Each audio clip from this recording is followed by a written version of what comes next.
အခုတခါတော့8အလီပေါ့8ကဘာနဲ့ပြောင်းနေလဲဆိုရင်2နဲ့ပြောင်းနေဘာကြောင့်လဲဆိုရင်30ဖြစ်အောင်ပေါင်းဖို့အတွက်8နဲ့2နဲ့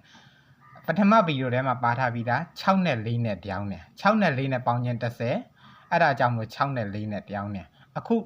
2နဲ့8နဲ့ပေါင်းခြင်းက30အဲ့ဒါကြောင့်မလို့8နဲ့2နဲ့ကပြောင်းနေကြက်လိုက်ရပါတယ်2အလီရခဲ့8အလီလည်းရပါတယ်ပထမတော့ပြောခဲ့ပြီးတော့4အလီရခဲ့6အလီရနေကနေအခုလဲ2အလီကြက်ခဲ့8အလီပါရပါတယ်ဘလို့လဲ2အလီတော့က2 4 6 80အခု8အလီကြောင့်8 6 4 20 8 6 4 20အလီလေးဆိုကြည့်အောင်8တလီ8 8နှစ်လီ16 8 3လီ24 8 4လီ32 8 5လီ40 8 6လီ48 8 9လီ56 8 8လီ64 8 9လီ82 80လီ80 8 7လီ88 8 12လီ96ဟောဒီဟာလေးရထားတာနဲ့ကို8လီကအလိုလိုနေရသွားပြီ8 6 4 20 8 6 4 20 8အလီရပြီဟဲ့ဆိုရင်8နဲ့ဆုံးတဲ့ညာကိန်းတွေအားလုံးကိုရမှာပါ18အလီပဲ8 6 4 20နဲ့ဆုံးပါတယ်8 6 4 20နဲ့ပဲဆုံးပါတယ်18အလီ28အလီ38အလီ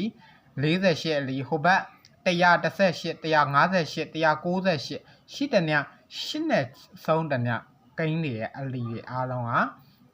ဟောဒီပါလဲဆိုရင်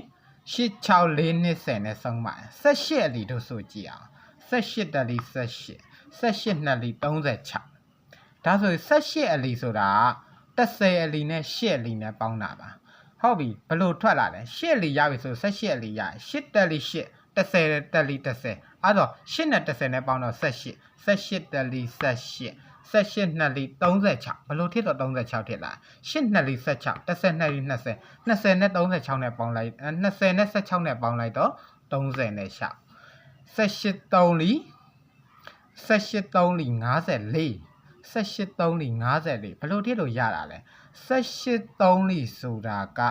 10 3လီနဲ့8 3လီနဲ့ပေါင်းလိုက်တာပါ10 3လီ30 8 3လီ24 24နဲ့30နဲ့ပေါင်းလိုက်တော့54ဒါဆိုရင်18 3လီ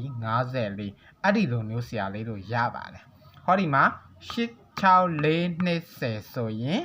အဲ့ဒါကိုကြက်ထားလိုက်တာနဲ့8နဲ့ဆုံးနဲ့ဘေးကိန်းမဆိုအလီတွေအားလုံးရပါတယ်အားလုံးအဆင်ပြေကြပါစေเนาะနောက်ဗီဒီယိုမှာတရားဆုံးမယ်